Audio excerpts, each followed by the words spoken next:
To let. ಅಧ್ಯಾಯ 5. ಬರೆದವರು MK. Indira. ಆಕೆ ಹಾಗೆಂದೊಡನೆ ನನಗೆ ಹಿಂದಿನ ದಿನ ಅವರ ಮಗಳನ್ನು ವರ ನೋಡಲು ಬಂದಿದ್ದು ನೆನಪಾಗಿ ಕೇಳಿದೆ.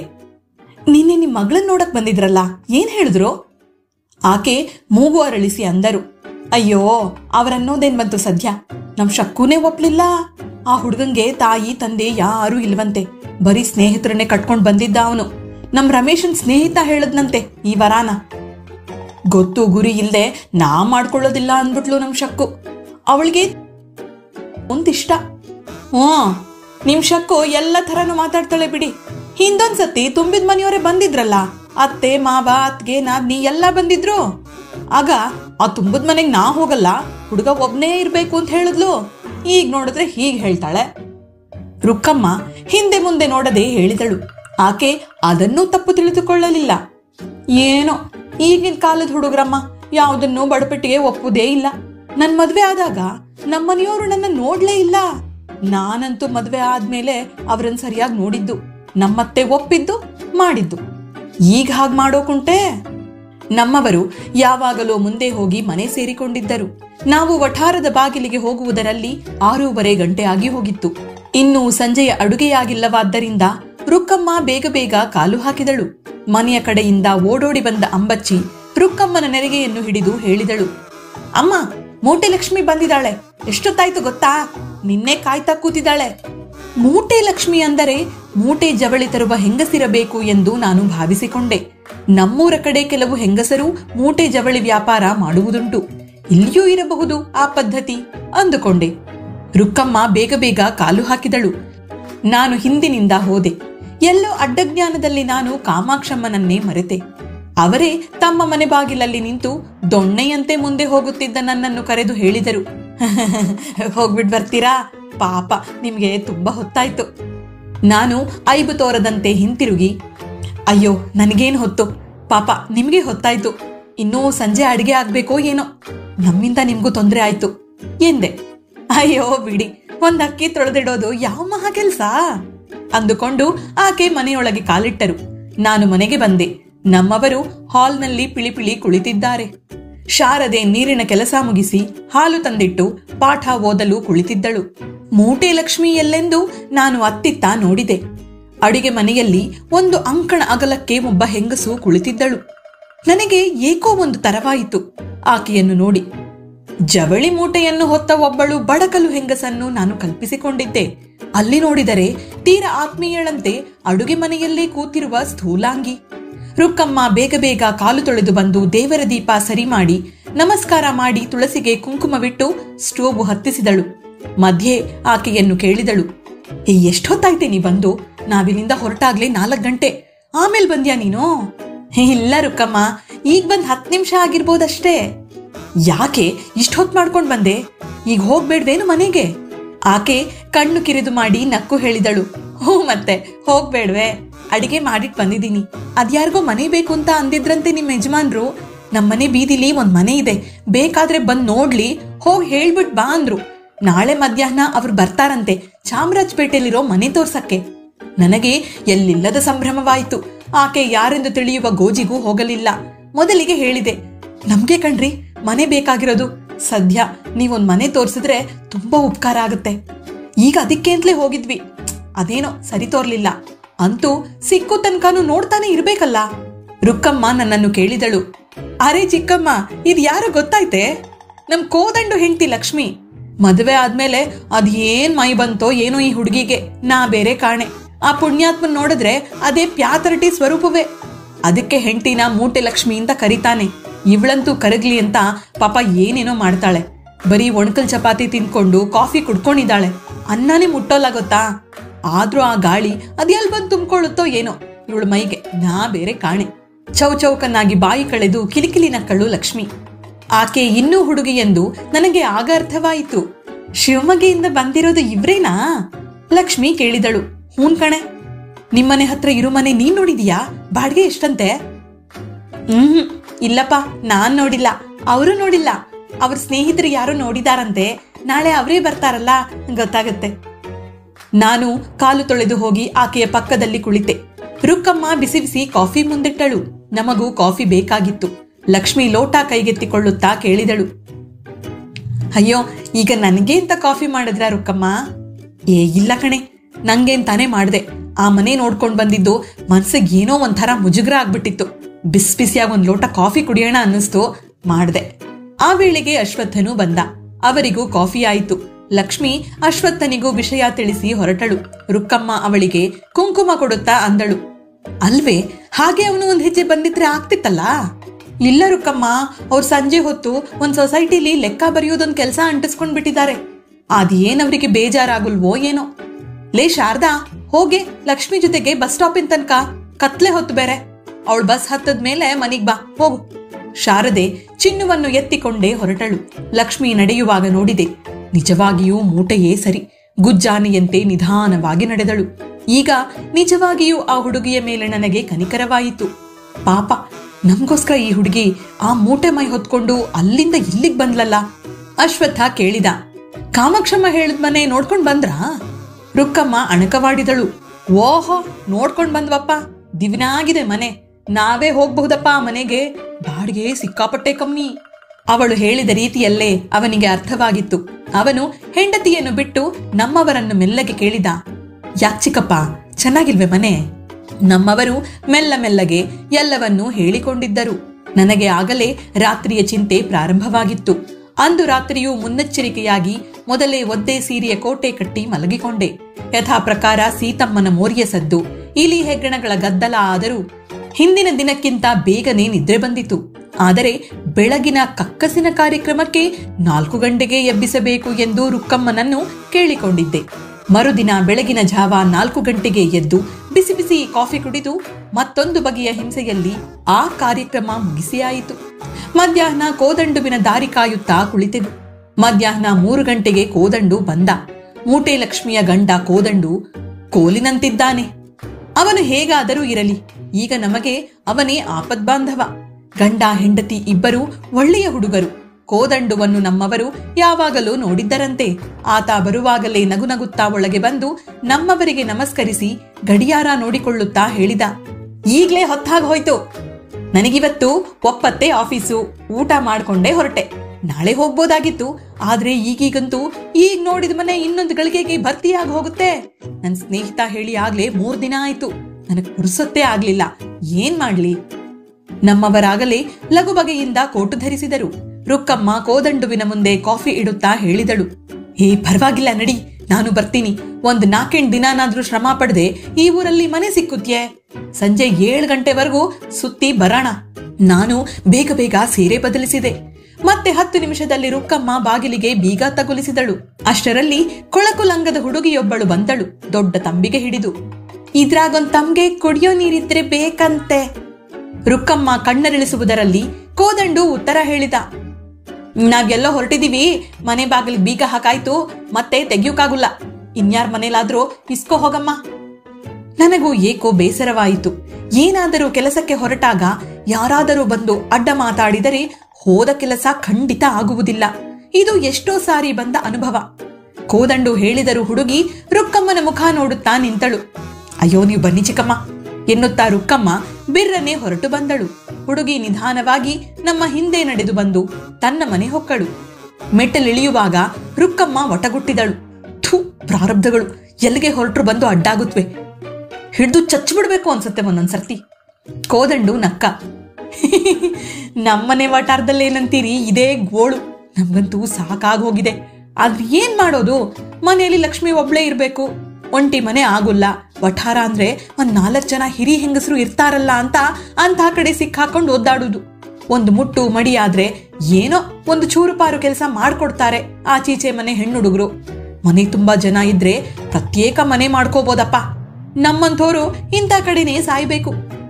ಸರಿಗೆ ಹೇಳ್ದೆ ಕೋದಂಡು, ನಮ್ಮಂತೋರು ಹೆಚ್ಚಿಗೆ ಬಾಡ್ಗೆ ಕೊಡೋಕಾಗದೆ ಇರೋದ್ರಿಂದ ಇಂಥ ಕಡೆ ಸಾಯ್ತಾ ಇದ್ದೀವಿ. ಇದು ರುಕ್ಕಮ್ಮನ ನುಡಿ. ನನಗಂತೂ ಈ ಊರಿನ ದಾರಿ ತಿಳಿಯದು. ಅಂತೂ ಕೋದಂಡು ನಮ್ಮನ್ನು ಯಾವುದೋ ಬಸ್ಸು ಹತ್ತಿಸಿ ಇಳಿಸಿ ಮತ್ತೆ ಅಷ್ಟು ದೂರ ನಡೆಸಿ, ಇದೇ ಚಾಮರಾಜಪೇಟೆ ಎಂದು ಮುಂದಾಗಿ ನಡೆದ. ಇದೇನು ಇನ್ನು ತುಂಬಾ ದೂರವಾ ಮನೆ? ನಾನು ಕೇಳಿದೆ. ಈಗ ಕೋದಂಡು ಹಿಂದೆ ಮುಂದೆ ನೋಡುತ್ತಾ ಅನುಮಾನಿಸಿದ. ಇಲ್ಲೇ ಚಾಮರಾಜಪೇಟೆ 3ನೇ ರಸ್ತೆ ಅಂತಾನೋ ಏನೋ ಹೇಳಿದ್ದ ನನ್ನ ಸ್ನೇಹಿತ. ಅದೇನೋ ಮಂಜುನಾಥ ಅಂತಾನೋ ರಂಗನಾಥ ಅಂತಾನೋ ಏನೋ ಒಂದು ಸ್ಟೋರ್ಸ್ ಇದೆ, ಅದರ ಪಕ್ಕದಲ್ಲಿ 2 ತೆಂಗಿನ ಮರ ಇದೆ, ಅದರ ಮಧ್ಯದ್ದೇ ಮನೆ ಅಂತ ಹೇಳ್ದ. ಯಾವುದೋ ಗೊತ್ತಾಗ್ತಾ ಇಲ್ವೇ? ನೋಡೋಣ ಬನ್ನಿ. ಚಾಮರಾಜಪೇಟೆ 3ನೇ ರೋಡಿಗೆ ಬಂದಾಯಿತು. ಅಲ್ಲಿ ಎಲ್ಲೂ ತೆಂಗಿನ ಮರವೂ ಇಲ್ಲ, ಯಾವ ಸ್ಟೋರ್ಸೂ ಇಲ್ಲ. ನಮ್ಮವರು ಕೇಳಿದರು, ಕೋದಂಡು, ನೀನ್ ಸರಿಯಾಗಿ ಕೇಳಿಸ್ಕೊಂಡಿದ್ಯಾ? ಅವನು ಫಜೀತಿ ಪಡುತ್ತಾ ಹೇಳಿದ, ಅದು ಕೇಳಿಸ್ಕೊಂಡಿದ್ದೆ, ಇಲ್ಲೇ ಎಲ್ಲೋ ಅಂತ ಅವನು ಸರಿಯಾಗಿ ಹೇಳಿದ್ದ. ಏನ್ ಮಾಡೋದು, ತಡೀರಿ, ಇಲ್ಲೇ ಯಾರನ್ನಾದ್ರೂ ಕೇಳೋಣ. ಮುಂದೆ ಹೋಗುತ್ತಿದ್ದ ಮುದುಕರೊಬ್ಬರನ್ನು ಕೋದಂಡು ಜೋರಾಗಿ ಚಪ್ಪಾಳೆ ತಟ್ಟಿ ಕರೆದ. ಅವರು ನಿಲ್ಲಲೂ ಇಲ್ಲ, ತಿರುಗಿ ನೋಡಲೂ ಇಲ್ಲ. ಅವರ ಪಾಡಿಗೆ ಅವರು ನಿಧಾನವಾಗಿ ಬಲಗಾಲು ಕುಂಟುತ್ತಾ ಕಾಲೂರಿಕೊಂಡು ಹೋಗುತ್ತಿದ್ದರು. ಕೋದಂಡು ಅವರ ಹಿಂದೆ ಓಡಿ ಎದುರು ನಿಂತು ಕೇಳಿದ, ಸ್ವಾಮಿ, ಇಲ್ಲಿ ರಂಗನಾಥ ಸ್ಟೋರ್ಸ್ ಎಲ್ಲಿ ತಮಗ್ ಗೊತ್ತೇ? ಮುದುಕರು ತಟ್ಟನೆ ನಿಂತು ಕಣ್ಣಿಗೆ ಕೈ ಅಡ್ಡ ಹಿಡಿದು ಮಿಕಿ ಮಿಕಿ ಕೋದಂಡುವಿನ ಮುಖವನ್ನೇ ನೋಡಿದರು. ಅವನು ಮತ್ತದೇ ಪ್ರಶ್ನೆ ಕೇಳಿದ. ಅವರು ಕೈಯಲ್ಲಾಡಿಸಿ ಬಹು ಮೆದುವಾಗಿ ಉತ್ತರ ಕೊಟ್ಟರು, ನಂಗೆ ಕಿವಿ ಸ್ವಲ್ಪ ಮಂದ ಕಣಪ್ಪ, ನೀವ್ ಹೇಳಿದ್ದು ಕೇಳಿಸ್ಲಿಲ್ಲ. ಏನೋ? ಸ್ವಲ್ಪವೇನು, ಪೂರಾ ಮಂದ ಎಂದು ಎಲ್ಲರಿಗೂ ಅರ್ಥವಾಯಿತು. ನಮ್ಮವರು ಹೇಳಿದರು, ಅಯ್ಯೋ ಪಾಪ, ಅವ್ರು ಹೋಗ್ಲಿ ಬಿಡು, ಬೇರೆ ಯಾರನ್ನಾದ್ರೂ ಕೇಳಿದ್ರಾಯ್ತು. ಮತ್ತೆ ಮುಂದೆ ತೆರಳಿದೆವು ನಾವು. ಒಂದು ಮನೆಯ ಬಾಗಿಲಲ್ಲಿ 2 ಹುಡುಗರು ಬಹಳ ಸೀರಿಯಸ್ ಆಗಿ ಮಾತಾಡುತ್ತಾ ನಿಂತಿದ್ದರು. ಚರ್ಚೆ ಘನವಾಗಿತ್ತು. ಸ್ವಲ್ಪ ಹತ್ತಿರ ಹೋದಾಗ ತಿಳಿಯಿತು ವಿಷಯ. ಜಯಂತಿ, ಜಯಲಲಿತಾ, ವಂದನಾ ಅವರನ್ನೆಲ್ಲ ಒರೆ ಹಚ್ಚಿ ತಕ್ಕಡಿಯಲ್ಲಿಟ್ಟು ತೂಗುತ್ತಿದ್ದರು ಅವರಿಬ್ಬರು. ಶಿವಪೂಜೆಯಲ್ಲಿ ಶಿವಂಗಿಯಂತೆ ಹೋದ ಕೋದಂಡು ಕೇಳಿದ, ಹಾಯ್, ರಂಗನಾಥ ಸ್ಟೋರ್ಸ್ ಎಲ್ಲಿದೆ ನಿಮಗೆ ಗೊತ್ತಾ ಅಂತ. ಅವರಿಬ್ಬರು ಒಂದು ಗಳಿಗೆ ತಮ್ಮ ಚರ್ಚೆಗೆ ಬ್ರೇಕ್ ಹಾಕಿ ಕಣ್ಣು ತೇಲಿಸಿದರು. ಇಲ್ಲಿ ರಂಗನಾಥ ಸ್ಟೋರ್ಸ್ ಅಂತ ಯಾವುದು ಇಲ್ವಲ್ಲ, ಈ ಕೆಳಗಿನ ರಸ್ತೆಯಲ್ಲಿ ಶ್ರೀನಾಥ ಸ್ಟೋರ್ಸ್ ಅಂತ ಒಂದಿದೆ. ಕೋದಂಡು ಅನುಮಾನಿಸಿದ. ಅದೇ ಇದ್ದರೂ ಇರಬಹುದು ಅಂತ ಅಂದುಕೊಂಡು ಎಲ್ಲ ಅಲ್ಲಿಗೆ ಕಾಲೆಳೆದೆವು. ರಂಗನಾಥ ಸ್ಟೋರ್ಸು ಸಿಕ್ಕಿತು. ಅವನು ಅಲ್ಲೇ ವಿಚಾರಿಸಿದ. ಆದರೆ ಅಲ್ಲಿ 2 ತೆಂಗಿನ ಮರ ಇರಲಿಲ್ಲ. ಯಾವುದೋ ಹಾಲಿನ ಡೈರಿ ಇದೆ. ಮತ್ತೆ ಅದೇ ಅಂಗಡಿಯವನನ್ನೇ ಕೇಳಿದ್ದಾಯಿತು, ಇಲ್ಲಿ ಇನ್ನು ಯಾವ್ದಾದ್ರೂ ಸ್ಟೋರ್ಸ್ ಇದೆಯಾ ಎಂದು. ಅವನು ನಗುತ್ತಾ ಉತ್ತರವಿತ್ತ, ಏನ್ ಸಾರ್ ಹಿಂಗ್ ಕೇಳ್ತೀರಿ, ಇಲ್ಲಿ ಸ್ಟೋರ್ಸ್ಗಳಿಗೇನ್ ಕಡಿಮೆ, ಒಂದೊಂದು ರೋಡ್ನಲ್ಲೂ ಇದೆ, ತೆಂಗಿನ ಮರಾನೂ ಇದೆ. ಒಂದ್ ಕೆಲ್ಸ ಮಾಡಿ, ಹೀಗೆ ವಿಚಾರಿಸ್ಕೊಂಡ್ ಹೋಗಿ. ಉದ್ದಕ್ಕೂ ವಿಚಾರಿಸಿಕೊಂಡೇ ಹೋದೆವು. ಮಂಜುನಾಥ, ಶ್ರೀನಾಥ ಸ್ಟೋರ್ಸುಗಳು ಸಿಕ್ಕಿದ್ದವು. ಆದರೆ ಅಲ್ಲಿ ಖಾಲಿ ಮನೆ ಮಾತ್ರ ಸಿಕ್ಕಲಿಲ್ಲ. ಅಲ್ಲ, ಮನೆಗೆ ಬೋರ್ಡ್ ಹಾಕಿಲ್ವೇ ನಾನು ಕೇಳಿದೆ. ಅವನು ಸೋತ ಮುಖದಿಂದ ಹೇಳಿದ, ಇಲ್ಲ ಚಿಕ್ಕಮ್ಮ, ಈಗ ಯಾರು ಬೋರ್ಡ್ ಹಾಕೋಲ್ಲ. ಮನೆ ಖಾಲಿ ಆಗೋಕೆ 3 ತಿಂಗಳ ಮುಂಚೆನೆ ಬೇರೆ ಯಾರಾದ್ರೂ ಅಡ್ವಾನ್ಸ್ ಕೊಟ್ಬಿಡ್ತಾರೆ. ಇನ್ನು ಬೋರ್ಡ್ ಯಾಕೆ ಹಾಕ್ಬೇಕು? ಇದೇನೋ ಸಡನ್ ಆಗಿ ಖಾಲಿ ಆಯ್ತು ಅಂತ ನನ್ನ ಸ್ನೇಹಿತ ಹೇಳ್ದ, ಅದರಿಂದ ನಾ ಬಂದೆ. ಇಷ್ಟ ಹೊತ್ತಿಗೇನು ಭರ್ತಿ ಆಗೇ ಹೋಗಿದ್ಯೋ ಏನೋ, ಯಾರು ಗೊತ್ತು. ಬರೋದ್ ಬಂದಿದ್ದೀವಿ, ಇನ್ನು ಸ್ವಲ್ಪ ಹೊತ್ತು ಅಲ್ಲದ್ ಬಿಟ್ಟೆ ಹೋಗೋಣಂತೆ. ಏನೀಗ? ಒಣ ಹುರುಪು ತೋರಿದ ಕೋದಂಡ. ಈ ವೇಳೆಗೆ ನನಗೆ ಸಾಕಾಗಿ ಹೋಗಿತ್ತು. ಆದರೂ ನಾನು ರುಕ್ಕಮ್ಮನನ್ನು ಕೇಳಿದೆ, ಅಷ್ಟೊತ್ತಿಂದ ನೀನೊಬ್ಳೆ ಮಗುನ್ ಎತ್ಕೊಂಡಿದ್ದೀಯಲ್ಲೇ ರುಕ್ಕ, ಕೈ ನೋವು ಬಂದಿಲ್ವೇ? ಇಲ್ಲಿ ಕೊಡು ಸ್ವಲ್ಪ ಹೊತ್ತು ಎಂದು ಕೈ ನೀಡಿದೆ. ಆದರೆ ಈ ಮಕ್ಕಳ ಮನಸ್ಸೇ ವಿಚಿತ್ರ. ತಾಯಿಗೆ ಆಯಾಸವಾದಾಗಲೇ ಅವರು ಕಿರುಕುಳ ಕೊಡುವುದು ಜಾಸ್ತಿ. ನಾನು ಕರೆದೊಡನೆ ಎಂದು ಅತ್ತ ಮುಖ ತಿರುಗಿಸಿದ ಚಿನ್ನು. ಥು, ಕೆಟ್ಟ ಮುಂಡೆ ಗಂಡ, ಒಬ್ರ ಹತ್ರ ಹೋಗುದಿಲ್ಲ. ಎತ್ತೋಕೆ ದೊಡ್ಡದು, ನಡ್ಸೋಕ್ ಚಿಕ್ಕದು. ಇವುಗಳನ್ನ ಕಟ್ಕೊಂಡು ಒಂದ್ ಕಡೆ ಹೋಗೋ ಹಾಗಿಲ್ಲ, ಬರೂ ಹಾಗಿಲ್ಲ. ರುಕ್ಕಮ್ಮ ಸಿಡಿಗುಟ್ಟಿದಳು. ಮರುಭೂಮಿಯಲ್ಲಿ ನೀರು ಕಂಡಂತೆ ಕೋದಂಡು ಒಂದು ಬಾರಿ ಹೋ ಎಂದು ನೆಗೆದು ನಾವೆಲ್ಲ ಅತ್ತಿತ್ತ ನೋಡಿದೆವು. ನೋಡಿ ನೋಡಿ, ಅದೇ ಇರಬೇಕು. ಏನೋ ನಾಥ ಅಂತ ಕಾಣ್ತಾ ಇದೆ. ಈ ಕಡೆ ಸ್ವಲ್ಪ ಆ ಟೆಲಿಫೋನ್ ಅಡ್ಡ ಆಗಿದೆ, ನೋಡ್ಕೊಂಡ್ ಬರ್ತೀನಿ ಎಂದು ಕಾಲು ಚುರುಕು ಮಾಡಿದ. ನಾಥ ಎನ್ನುವ ಅಕ್ಷರ ನನಗೂ ಕಾಣಿಸಿತು. ಆದರೆ ಅದು ಬೋರ್ಡ್ ಅಲ್ಲ, ಯಾರೋ ಟಾರಿಂದ ಬರೆದ ಹಾಗಿತ್ತು. ಹತ್ತಿರ ಹೋಗಿ ನೋಡಿದೆವು. ಯಾರೋ ಹುಡುಗರು ಬರೆದಿರಬೇಕು, ದುರ್ನಾಥ ಸ್ಟೋರ್ಸ್. ಛೀ, ಇದೇನು ಹೆಸರು ಅಂದುಕೊಂಡೆವು. ಎದುರಿಗೆ ಹೋಗಿ ನೋಡಿದರೆ ಅದು ರಘುನಾಥ ಸ್ಟೋರ್ಸ್ ಆಗಿತ್ತು. ಆದರೆ ಆ ದಿನ ಅಂಗಡಿಗೆ ರಜವಿರಬೇಕು. ಬಾಗಿಲು ಹಾಕಿತ್ತು. ರಸ್ತೆಯಲ್ಲಿ ಆಡುವ ಹುಡುಗನನ್ನು ಕೇಳಿದ ಕೋದಂಡು, ಇಲ್ಲಿ ಎಲ್ಲಾದ್ರೂ ಮನೆ ಖಾಲಿ ಇದೆಯೇನಪ್ಪ? ನಮಗ್ ಗೊತ್ತಿಲ್ಲ ಅಂದುಕೊಂಡು ನಡೆದರು ಹುಡುಗರು. ಅಲ್ಲೆಲ್ಲಾದರೂ ತೆಂಗಿನ ಮರ ಇದೆಯೇ ಎಂದು ನೋಡಿದ ಕೋದಂಡು. ಅಲ್ಲೊಂದು ಒಂಟಿ ಮರ ಇತ್ತು. ಆದರೆ ಅದರ ಪಕ್ಕದಲ್ಲಿದ್ದ ಒಂದು ಸೌದೆ ಮತ್ತು ಇದ್ದಿಲು ಡಿಪೋ. ನಮ್ಮವರು ಒಂದು ಉಪಾಯ ಹೇಳಿದರು. ಕೋದಂಡು, ಎಲ್ಲೆಲ್ಲಿ ತೆಂಗಿನ ಮರ ಕಾಣುತ್ತೋ ಅಲ್ಲೆಲ್ಲ ನೋಡೋಣವಾ? ನಡಿ ಬೇಗ. ಸರಿ, ಅದು ಒಳ್ಳೆಯದೇ ಅನಿಸಿತು ಎಲ್ಲರಿಗೂ. ಎಲ್ಲರೂ ಈಗ ಆರಾಮವಾಗಿ ಆಕಾಶ ನೋಡುತ್ತಾ ಸಾಗಿದೆವು. ತೆಂಗಿನ ಮರಗಳು ಬಹಳ ಕಂಡವು. ಸಮೀಪದಲ್ಲಿ ಕಂಡ ತೆಂಗಿನ ಮರದ ಹತ್ತಿರ ಹೋದೆವು. ಆದರೆ ಅದು ಯಾರದೋ ಮನೆಯ ಹಿಂಭಾಗಕ್ಕೆ ಇತ್ತು. ಅದರ ಮುಂದುಗಡೆ ಅಂಗಡಿ ಮಳಿಗೆಗಳು ಸಿಕ್ಕಿದವು. ತೆಂಗಿನ ಮರದ ನೇರಕ್ಕೆ ಇದ್ದದ್ದು ಹಜಾಮರ ಶಾಪು, ಮುಂದೆ ದೋಭಿ ಅಂಗಡಿ, ಟೈಲರ್ ಶಾಪು ಇತ್ಯಾದಿ. ಮತ್ತೆ ನಾವು ಆಕಾಶದತ್ತ ಮುಖ ಮಾಡಿ ಹೋಗುತ್ತಿರುವಾಗ ನಮ್ಮ ಹಿಂದಿನಿಂದ ಯಾರೋ ಇಬ್ಬರು ಮಾತಾಡಿಕೊಂಡು ಬರುತ್ತಿದ್ದದ್ದು ಕೇಳಿಸಿತು. ಎಷ್ಟ್ ದಿವ್ಸ ಆಯ್ತೋ ಬಂದೋ? ಆತ ಹೇಳುತ್ತಿದ್ದ. ಅಯ್ಯೋ, ನಾ ಬಂದಾಗ್ಲೇ 4 ತಿಂಗಳಾಯ್ತಪ್ಪ. ಸಂಸಾರ ಇನ್ನೂ ಕರ್ಕೊಂಡ್ ಬಂದಿಲ್ಲ. ಹಾಳಾದ್ದು ಮನೆ ಹುಡುಕಿ ಹುಡುಕಿ ಸಾಕಾಗ್ ಹೋಗಿದೆ. ಬಂದದ್ದೆಲ್ಲ ಆ ಸುಡ್ಗಾಡು ಹೋಟ್ಲು ಊಟಕ್ಕೆ ಸಾಕಾಗುಲ್ಲ. ಇನ್ನು ರೇಷನ್ ಕಾರ್ಡ್ ಬೇರೆ ಮಾಡಿಸ್ಬೇಕು. ಅಯ್ಯಪ್ಪ ಸಾಕಪ್ಪ, ಈ ಊರಿಂದೂರ್ ತಿರ್ಗೋರದ್ದು ನಾಯಿ ಪಾಡು. ಈ ಊರಲ್ಲಿ ಮನೆಗೆ ಇಷ್ಟ ಅಧ್ವಾನ ಅಂತ ನನಗ್ ಗೊತ್ತಿರ್ಲಿಲ್ಲಪ್ಪ. ಅನ್ಯಾಯ. ಈ ವರ್ಷ ಹುಡುಗರ್ಗೆ ಸ್ಕೂಲ್ ಹೋಯ್ತು. ಬೆಳಗ್ಗೆ ಸಂಜೆ ನನಗೆ ಒಳ್ಳೆ ಕಂತ್ರಿ ನಾಯಿ ಹಾಗೆ ಗಲ್ಲಿ ಗಲ್ಲಿ ಅಲಿಯೋದೇ ಆಗೋಗ್ಬಿಟ್ಟಿದೆ. ಮಾತಾಡುತ್ತಲೇ ಅವರು ನಮ್ಮ ಮುಂದೆ ಹಾದು ಹೋದರು. ನಾವು ಒಬ್ಬರ ಮುಖ ಒಬ್ಬರು ನೋಡಿಕೊಂಡೆವು. ನಮ್ಮವರು ಎಲ್ಲಾದರೂ ಟು ಲೆಟ್ ಬೋರ್ಡ್ ಕಾಣಿಸಬಹುದೆಂದು ಸುತ್ತಮುತ್ತ ನೋಡುತ್ತಾ ಹೋಗುತ್ತಿದ್ದರು. ಬಿದ್ದೇ ಬಿತ್ತು ಅವರ ಕಣ್ಣಿಗೆ ಒಂದು ಬೋರ್ಡು. ತಟ್ಟನೆ ನಿಂತು ಕೈ ಮಾಡಿ ತೋರಿಸಿದರು ಕೋದಂಡುವಿಗೆ. ಹೇ, ಅಲ್ಲೋಡು ಎಂದು. ಒಂದು ದೊಡ್ಡ ಮನೆಯ ಮಹಡಿಯ ಮೇಲಿತ್ತು ಬೋರ್ಡು. ಕೋದಂಡು ಸಂಭ್ರಮದಿಂದ ಹೋಗಿ ಮನೆಯಲ್ಲೇ ವಿಚಾರಿಸಿದ. ಅವನು ಬಹಳ ಹೊತ್ತು ಅಲ್ಲಿ ಮಾತಾಡುತ್ತಾ ನಿಂತಿದ್ದು ನೋಡಿ ನಮಗ್ಯಾಕೋ ಸಂತೋಷವೇ ಆಯಿತು. ಮೇಲೆ ನೋಡುತ್ತಾ ನಿಧಾನವಾಗಿ ಬಂದು ಹೇಳಿದ, ಇದ್ಯಾರೋ ಚಿಕ್ಕಪೇಟೆ ಶೆಟ್ರದ್ದು ಮನೆ. ಮಹಡಿ ಎಲ್ಲ ಬರೀ ರೂಮುಗಳಂತೆ. ಎಲ್ಲಾ ಸ್ಟೂಡೆಂಟ್ಗಳಿಗೆ ಕೊಟ್ಟಿದ್ದಾರಂತೆ. ಈ ಕಡೆಯಿಂದ ಮೆಟ್ಲಿದೆ ನೋಡಿ, ಅಲ್ಲೇ ಒಂದು ರೂಮು ಖಾಲಿ ಇದೆಯಂತೆ. ಅದಕ್ಕೆ ಬೋರ್ಡ್ ಹಾಕಿದ್ದಾರೆ ಅಷ್ಟೇ. ಮನೆ ಯಾವುದೂ ಇಲ್ಲ, ಒಂದೇ ರೂಮು. ಇದುವರೆಗೆ ಊದಿಕೊಂಡಿದ್ದ ಕುತೂಹಲದ ಬಲೂನು ಫಟ್ಟನೆ ಒಡೆದು ಹೋಯಿತು. ರುಕ್ಕಮ್ಮನ ಮಗು ಕುಸುಕುಸು ಮಾಡತೊಡಗಿದ. ನಮ್ಮವರು ಮಗುವಿಗಾಗಿ ಬಿಸ್ಕತ್ತು ತೆಗೆದುಕೊಳ್ಳಲು ಎದುರಿಗೆ ಕಂಡ ಒಂದು ಅಂಗಡಿಗೆ ಹೋದರು. ನಾನು ಮೇಲೆ ನೋಡಿದೆ. ಆ ಸಣ್ಣ ಅಂಗಡಿಗೆ ಶ್ರೀಕಾಂತ ಸ್ಟೋರ್ಸ್ ಎಂದು ಬೋರ್ಡ್ ಇತ್ತು. ಅದರ ಎಡಭಾಗಕ್ಕೆ 4 ಮಾರು ಮುಂದೆ 2 ತೆಂಗಿನ ಮರಗಳು. ಥಟ್ಟನೆ ನನ್ನ ಕುತೂಹಲ ಕೆರಳಿತು. ನನ್ನ ಪಾಡಿಗೆ ನಾನೇ ಹಲ್ಲು ಕಿರಿದೆ. ನಮ್ಮವರು ಬಿಸ್ಕತ್ತಿನ ಪೊಟ್ಟಣ ತಂದು ಮಗುವಿನ ಕೈಗೆ ಕೊಟ್ಟರು. ನಾನು ಆತುರವಾಗಿ ಹೇಳಿದೆ, ಹೇ ರೀ, ಅಲ್ನೋಡಿ, ಕೋದಂಡು ಹೇಳಿದ್ದು ಇದೇ ಅಂಗಡಿ ಇರ್ಬೇಕು. ಅಲ್ನೋಡ್ರಿ ತೆಂಗಿನ ಮರ, ಅಲ್ಲಿ ಮನೇನೂ ಇದೆಯಲ್ಲ. ಕೋದಂಡು ಬೋರ್ಡ್ ನೋಡುತ್ತಾ ತಲೆ ಕೆರೆದುಕೊಂಡು ಹಲ್ಲು ಕಿರಿದ. ಹೌದು, ನನ್ನ ಸ್ನೇಹಿತ ಹೇಳಿದ್ದು ಶ್ರೀಕಾಂತ ಸ್ಟೋರ್ಸ್ ಅಂತಾನೆ ಇರ್ಬೇಕು. ಹಾಳಾದ್ದು ಒಂದೇ ತರ ಹೆಸರು, ಯಾರಿಗೆ ಜ್ಞಾಪಕ ಇರುತ್ತೆ? ಬನ್ನಿ, ಅಂತೂ ಸಿಕ್ತಲ್ಲ. ಕೋದಂಡು ಈಗ ಪ್ಯಾಂಟ್ ಮೇಲಕ್ಕೆಳೆದುಕೊಂಡು ಶೂರನಂತೆ ದಾಪುಕಾಲು ಹಾಕಿದ. ಆಗಲೇ ಸಂಜೆ 5:15 ಗಂಟೆಯಾಗಿತ್ತು. ಸರಸರನೆ ಎಲ್ಲ ಆ ಮನೆಯ ಹತ್ತಿರ ಹೋದೆವು. ಹೊರಗಡೆ ಒಬ್ಬರು ವಯಸ್ಸಾದ ಮುತ್ತೈದೆ ಒಂದು ಮಗುವನ್ನೆತ್ತಿಕೊಂಡು ನಿಂತಿದ್ದರು. ಕೋದಂಡು ಮುಂದೆ ಹೋಗಿ ಕೇಳಿದ, ನಿಮ್ಮನೆ ಒಂದು ಖಾಲಿ ಇದೆ ಅಂತ ನನ್ನ ಸ್ನೇಹಿತ ನರಸಿಂಹಮೂರ್ತಿ ಹೇಳಿದ್ದ? ಅವನ ಮಾತು ಪೂರ್ತಿಯಾಗುವುದರೊಳಗೆ ಆಕೆ ಮೃದುವಾಗಿ ಹೇಳಿದರು, ಹೂನ್ರಪ್ಪ, ಖಾಲಿ ಆಗಿತ್ತು. ಆದ್ರೆ ಆಗ್ಲೇ ಭರ್ತಿ ಆಗೋಯ್ತು. ಖಾಲಿಯಾದ ಮಾರನೇ ದಿನಾನೇ 6 ತಿಂಗಳು ಅಡ್ವಾನ್ಸ್ ಕೊಟ್ಟು ಬಂದು ಆಯ್ತು ಮನೆಗೆ. ಈಗಿನ ಕಾಲದಲ್ಲಿ ಮನೆ ಖಾಲಿ ಇರುತ್ತೇನಪ್ಪ? ಆಕೆ ನಮ್ಮನ್ನೆಲ್ಲ ನೋಡುತ್ತಾ ಈ ಮಾತು ಹೇಳಿದರು. ಕೋದಂಡು ಹಿಂತಿರುಗಿ ನಮ್ಮ ಮುಖ ನೋಡಿದ. ಅವನು ಮತ್ತೇನು ಹೇಳುವ ಅವಶ್ಯಕತೆ ಇರಲಿಲ್ಲ. ಆಕೆಯೇ ಮತ್ತೆ ಕೇಳಿದರು, ಯಾರಿಗಪ್ಪ ಮನೆ? ಅವನು ನಮ್ಮ ಕಡೆ ಕೈ ತೋರಿಸಿ ನಮ್ಮ ಸಮಾಚಾರವನ್ನೆಲ್ಲ ಹೇಳಿದ.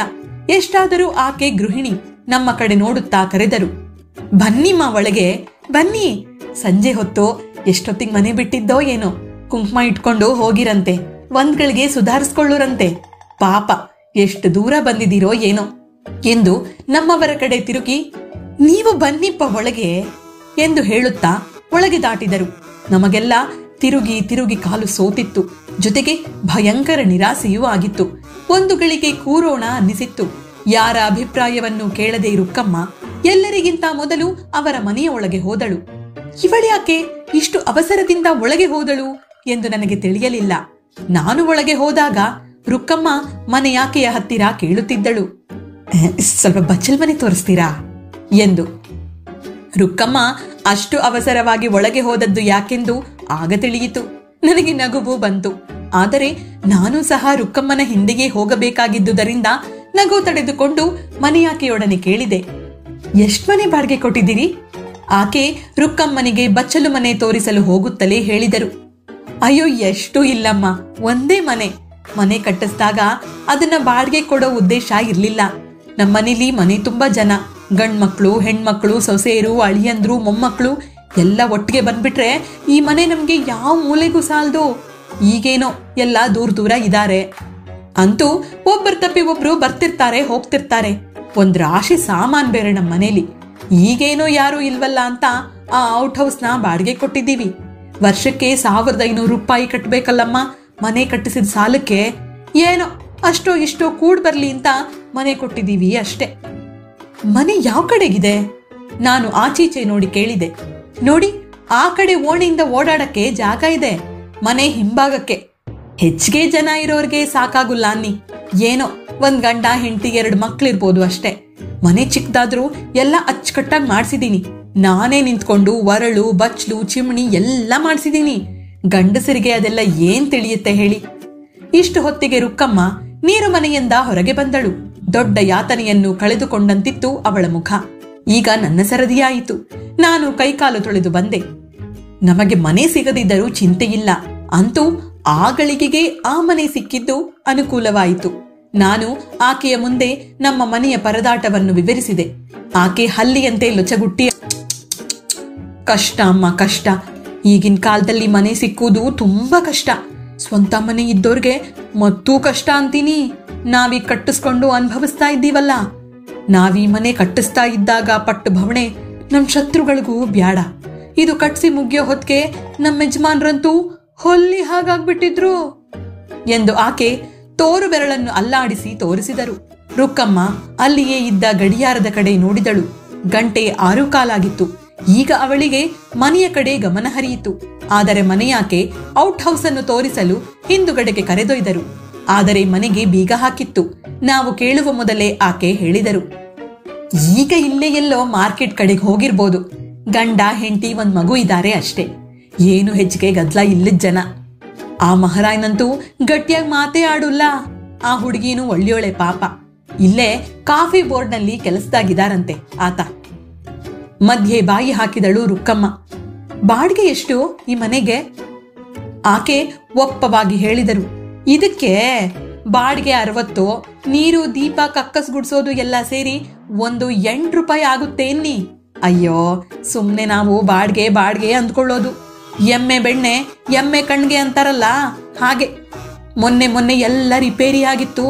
ಮತ್ತೆ ಆತ ಸುಣ್ಣ ಬಣ್ಣ ಆಗ್ಲೇಬೇಕು ಅಂದ್ರು. ಮತ್ 30-40 ರೂಪಾಯಿ ಖರ್ಚು.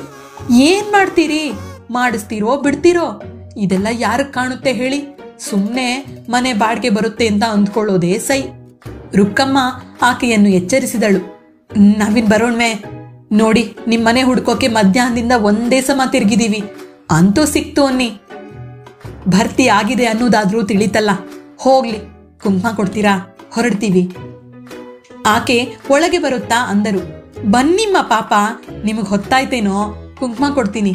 ಮನೇಲಿ ಯಾರಿದ್ದಾರೆ? ಬರೀ ಹುಡುಗರಿದ್ದಾರೆ ಅಷ್ಟೇ, ಅದಕ್ಕೆ ಇಷ್ಟ ಅವಸರ ಅಂದಳು ರುಕ್ಕಮ್ಮ. ಕುಂಕುಮ ಎಲೆ ಅಡಿಕೆ ಮುಂದೆ ಹಿಡಿಯುತ್ತಾ ಆಕೆ ಏನೋ ಜ್ಞಾಪಿಸಿಕೊಂಡಂತೆ ಮೊಮ್ಮಗಳನ್ನು ಕೂಗಿದರು. ಲೇ ಗೀತಾ, ವೆಂಕಟರಾಮಯ್ಯನವ್ರ ಮನೆ ಖಾಲಿ ಇತ್ತಲ್ಲ, ಯಾರಾದ್ರೂ ಬಂದ್ರೇನೆ ಎಂದು ಕೇಳಿದರು. ಸುಮಾರು 16 ವರ್ಷದ ಹುಡುಗಿ ರೂಮಿನಿಂದ ಬರುತ್ತಾ, ಏನೋ ನಂಗೊತ್ತಿಲ್ಲ ಕಣಜ್ಜಿ, ನಾನೇನು ವಿಜಿನ್ ಮನಿ ಹತ್ರ ಹೋಗೇ ಇಲ್ಲ. ನೋಡೆ ಪಾಪ, ಇವ್ರಿಗೊಂದ್ ಮನೆ ಬೇಕಂತೆ. ಹೇಳೋಣ ಅಂದ್ರೆ ಇದೇನಾಗಿದೆಯೋ ಗೊತ್ತೇ ಇಲ್ವಲ್ಲೇ. ಹುಡುಗಿ ಹೇಳಿದಳು. ಅವರೇ ಹೋಗಿ ವಿಚಾರಿಸ್ಬೋದಲ್ಲಜ್ಜಿ. ಅಲ್ವೇ, ಅವ್ರಿಗೆ ದಾರಿ ಹೇಗ್ ಗೊತ್ತಾಗುತ್ತೇ? ರುಕ್ಕಮ್ಮನಿಗೆ ಹೊತ್ತಾಗಿದ್ದರು. ನಮಗಾಗಿ ಅವಳು ಮತ್ತೆ ಒಂದು ಗಳಿಗೆ ನಿಂತಳು. ಹುಡುಗಿ ನನ್ನ ಮುಖ ನೋಡುತ್ತಾ ಹೇಳಿದಳು, ನಾನು ಒಂದ್ ಕಾಗದದ ಮೇಲೆ ಗುರ್ತು ಹಾಕೊಡ್ತೀನಿ ರೂಟನ್ನ, ನೀವ್ ಹೋಗ್ತೀರಾ? ಹಾಗೆ ಮಾಡಮ್ಮ, ತುಂಬಾ ಉಪಕಾರ ಆಗುತ್ತೆ ಅಂದೆ ನಾನು. ಆಕೆ ಅಂದರು, ಏ ಬಾಯಲ್ಲೇ ಹೇಳೆ, ಗೊತ್ತಾಗುತ್ತೆ. ಅಯ್ಯೋ ಗೊತ್ತಾಗಲ್ಲ ಕಣಜ್ಜಿ, ಆ ಹನುಮಂತ ನಗರ ಬರೀ ಸಂದಿ ಓಣೋಣಿ. ನಾನ್ ಬರ್ದ್ಕೊಡ್ತೀನಿ, ನಾಳೆನೆ ಹೋಗಿ ವಿಚಾರಿಸಿ, ಖಾಲಿ ಇದ್ರೂ ಇರ್ಬೋದು. ಹುಡುಗಿ 5 ನಿಮಿಷದಲ್ಲಿ ಹನುಮಂತನಗರದ ರಸ್ತೆಗಳ ಒಂದು ಸುಂದರ ನಕ್ಷೆ ತಯಾರಿಸಿ ನನ್ನ ಕೈಗೆ ಕೊಟ್ಟು ವಿವರ ಹೇಳಿದಳು. ನಾನು ನಕ್ಕು ಹೇಳಿದೆ, ನನಗೆ ಈ ಊರಿನ ಪರಿಚಯನೇ ಇಲ್ಲಮ್ಮ, ಅವ್ರಿಗೆ ತೋರ್ಸಿ ಹೇಳ್ಬಿಡ್ತೀಯಾ? ಅವ್ರು ಈ ಊರ್ನೋರೆ, ಅವ್ರಿಗಾದ್ರೆ ಸರಿಯಾಗಿ ತಿಳಿಯುತ್ತೆ. ನಾನು ಕೋದಂಡುವನ್ನು ಒಳಗೆ ಕರೆದೆ.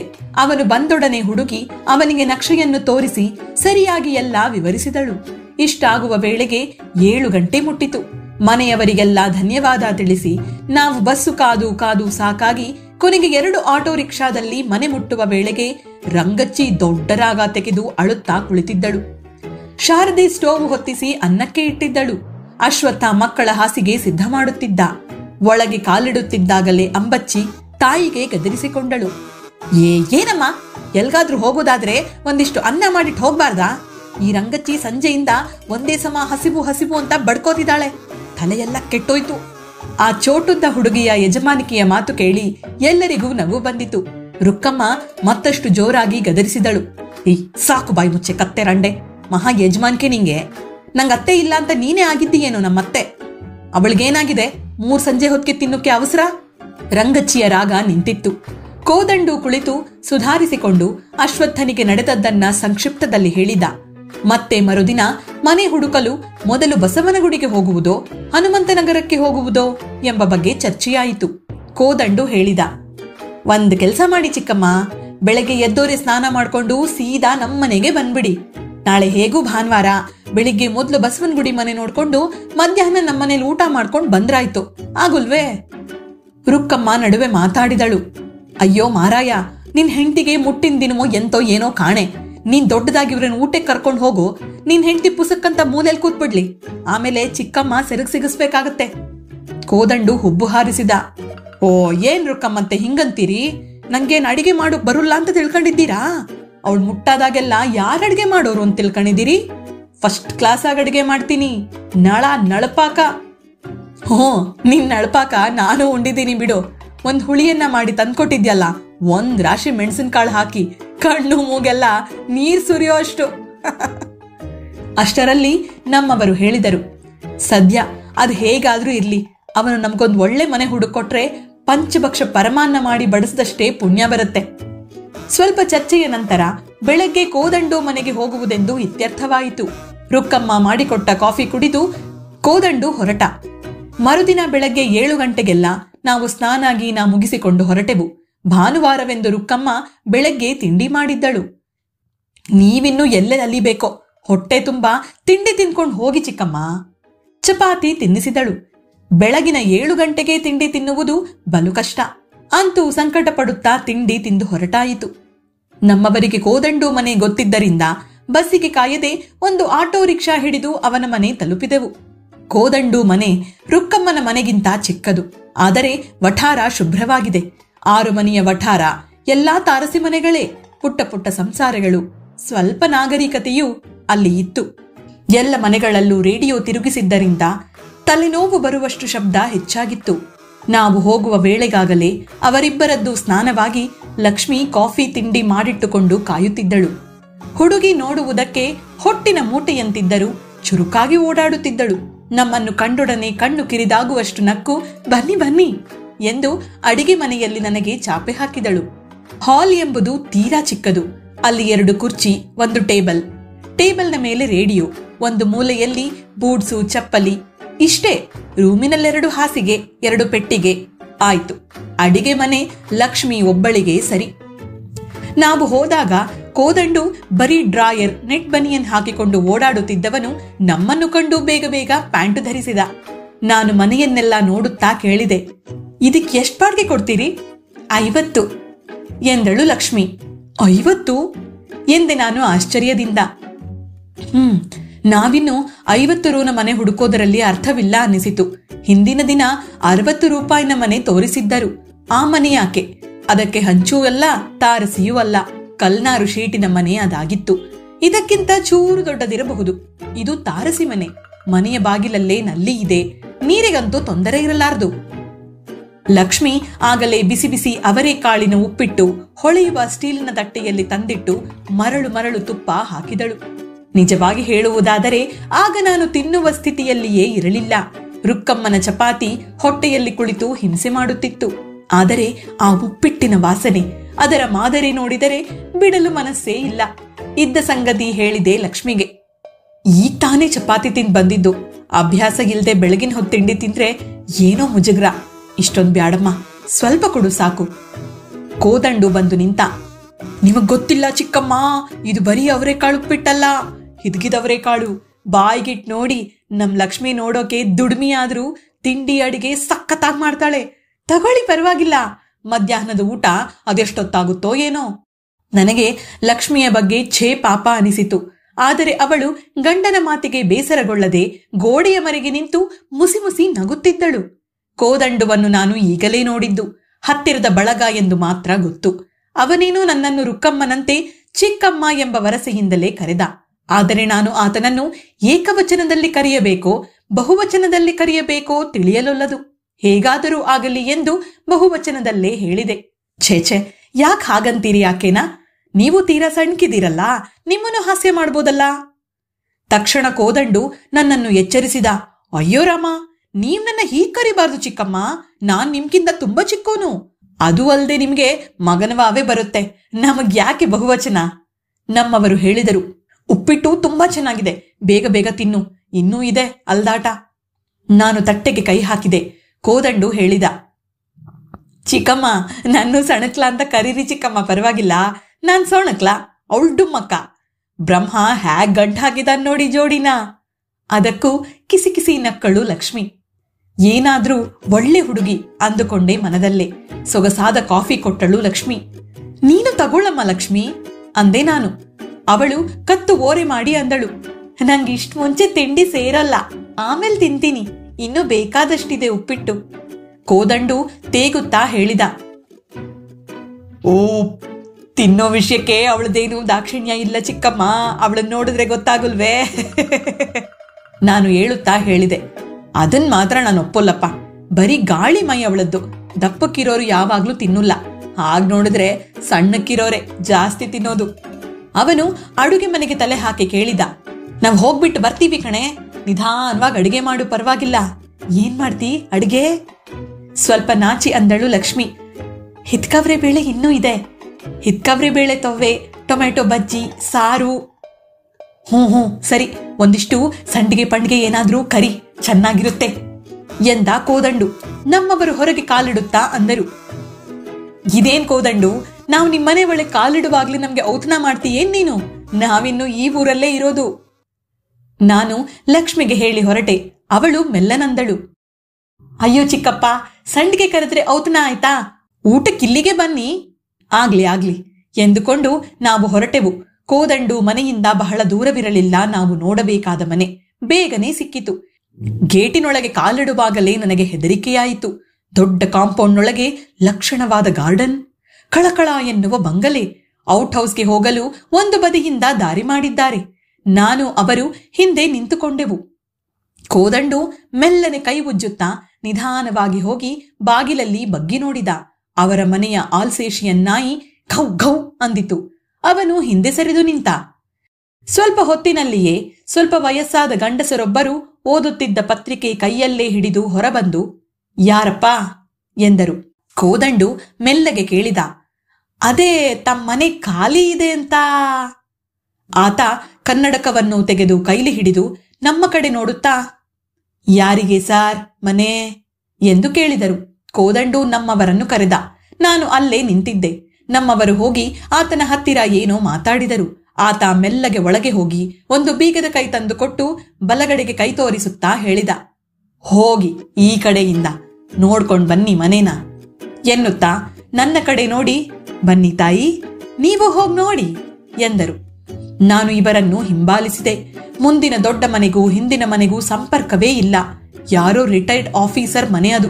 ತುಂಬಾ ದೊಡ್ಡ ಮನುಷ್ಯರು. ಕೋದಂಡು ಬಾಗಿಲು ತೆಗೆದ. ಮನೆ ಕಣ್ಣು ಕೋರೈಸಿತು. ಹೊಸದಾಗಿ ಸುಣ್ಣ ಬಣ್ಣ ಮಾಡಿದ ಮನೆ. ಒಂದು ರೂಮು, ಹಾಲು, ಅಡುಗೆ ಮನೆ, ಒಂದು ಚಿಕ್ಕ ವರಾಂಡ, ಬಚ್ಚಲು ಮನೆ, ಕಕ್ಕಸು, ಲೈಟು, ನಲ್ಲಿ, ಎಲ್ಲಾ ಸೌಕರ್ಯ. ಮನೆ ತುಂಬಾ ಬೀರು, ಅಲ್ಮೆರಾಗಳು, ಅಡಿಗೆ ಮನೆ ತುಂಬಾ ಗೂಡು, ಬಡುಗಳು, ಒಲೆ, ಒರಳು, ಬಚ್ಚಲು, ಹೊಗೆಗೂಡು ಎಲ್ಲ ಇದೆ.